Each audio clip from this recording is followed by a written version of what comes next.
हामी चाहिँ यो अब गोर्खा चौतरी भित्र र अनि यो हाम्रो चाहिँ अब पहिला पुर्खाहरूले चाहिँ ढाकरमा नुन तेल बोक्दै आउँदै भारी बिसाउँदै गरेको ठाउँ हो क्या यो चाहिँ।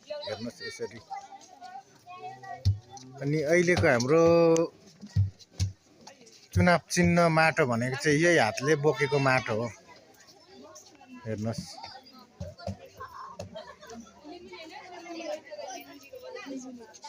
हाम्रो पुर्खाहरू चाहिँ यसरी भारी बोकेर नुन तेल झारेर धरानमा ल्याएर यहाँदेखिको अरूतिर लगेर चाहिँ यसरी हामीलाई चाहिँ हुर्काउनु भएको, खुवाउनु भएको यही हो सबै।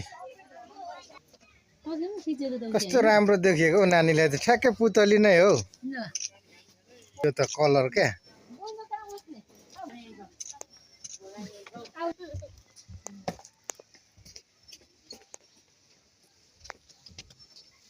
नानीहरू हेर है यस्तो छ है सबै चिजहरू छ। के हो नाम पनि थाहा भएन।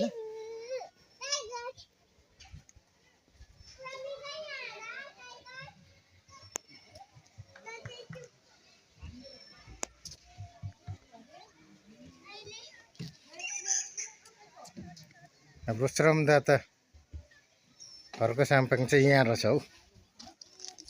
ल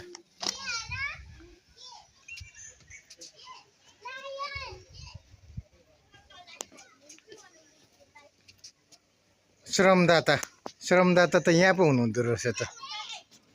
ए श्रमदाता पार्क पो रहेछ त यो त खास चाहिँ। श्रम पिता श्रमदाता पार्क चाहिँ यो रहेछ कि टक्कैसँगले।